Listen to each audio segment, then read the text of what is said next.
soy Pamela Casanova y quiero darte la bienvenida a este podcast, dedicado a difundir temas relacionados con el fascinante mundo del vino. Estoy aquí para guiarte de forma sencilla y entre amigos. Atrévete a preguntar todas las dudas que tengas al respecto, aun cuando creas que son tontas, no lo son. Aquí estoy para guiarte y juntos disfrutar de todo lo que nos ofrece el fascinante mundo del vino. Comencemos.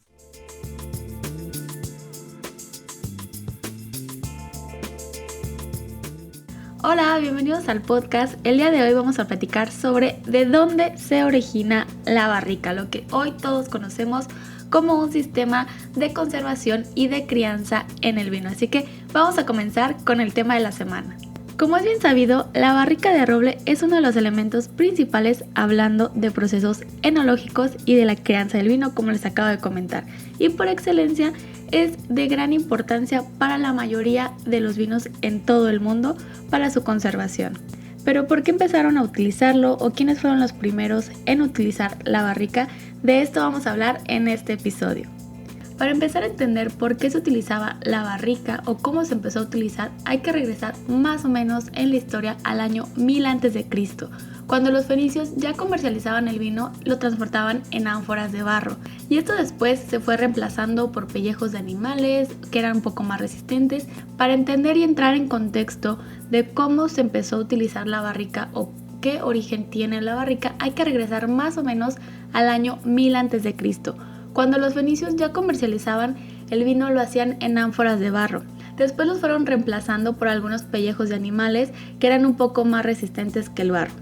Pero el tema aquí era movilizar grandes volúmenes de vino. Así que esta siempre fue la gran preocupación de esa época, ya que no sabían cómo transportar grandes cantidades de vino sin que este se rompiera el material o se estropeara el contenido que iba adentro.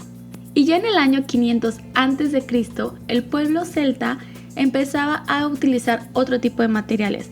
En la zona donde ellos vivían tenían una gran riqueza de madera, tenían bosques muy frondosos y ellos empezaron a utilizarlo con otro tipo de función. Por otro lado, en la zona mediterránea, los griegos y los romanos continuaban utilizando las ánforas de barro cocido y empezaron a tener grandes problemas como los fenicios para transportar grandes cantidades de vino, porque estas ánforas se rompían y antes de que llegaran a su destino final, cuando tenían que ir por el norte de Europa, el vino era congelado.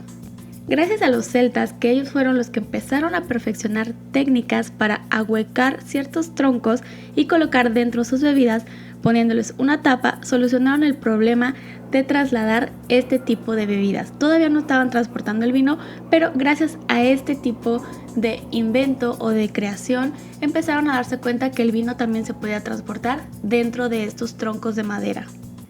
Y ya que se dieron cuenta que los troncos eran un buen instrumento para transportar el vino y conservarlo, se dieron a la tarea de cortar los troncos en duelas y de esta forma unirlas en una forma circular con aros de madera o de mimbre, sin utilizar ningún clavo, ya que descubrieron que la influencia del líquido sobre la madera era muy buena y beneficiosa para el producto final, en este caso nuestro vino.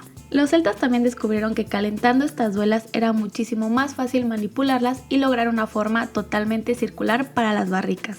Estos recipientes también se utilizaron para comercializar aceites y diversas bebidas. Además, como forma complementaria de hacerle frente a las adversidades climáticas, comenzaron a estribar barricas bajo la tierra y de ahí empezó el surgimiento de las cavas. Y alrededor del siglo XVIII, ciertos bodegueros franceses observaron que los vinos que eran transportados en barricas llegaban al destino no solamente bien conservados, sino que también había mejorado la calidad del vino que había partido de origen, incrementando su cualidad y su valor gracias a los procesos que más tarde descubrirían que sucede dentro de estas barricas. Y para cerrar el tema de la semana, debemos llegar a una conclusión, ya que el roble francés y el roble americano, que son muy típicos para el armado de las barricas, hoy en día son los más utilizados. Sin embargo, con la actualidad se han ido descubriendo las cualidades de otros tipos de robles que también se están sumando hoy en día a las barricas.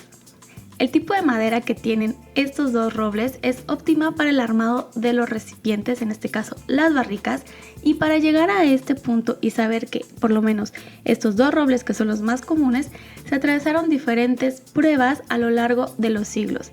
Se hicieron muchísimos experimentos con pino, el castaño, acacias, el cerezo, etc. Diferentes tipos de árboles y madera se utilizaron para llegar a la conclusión que hoy en día tenemos el roble francés y el roble americano, más los que se han ido sumando en estos años. Y bueno, pues es muy difícil imaginarnos hoy en día el no tener barricas, el que no se haya descubierto el uso de esta madera para transportar nuestro vino, y no solamente como medio de transporte, sino también como un medio de conservación, y el cual va a ayudar también a mejorar y a darle un estilo distinto al vino que se está queriendo lograr. Esto ha sido todo por el tema de la semana. Me gustaría leer sus dudas o comentarios y por supuesto de qué otros temas les gustaría que platiquemos. Nos escuchamos a la próxima. Los invito a que me sigan en todas mis redes sociales en donde seguimos en contacto. En Instagram me encuentran como Pamela Sommelier y en Facebook como Pamela Casanova Sommelier. Nos escuchamos a la próxima. Vino abrazos.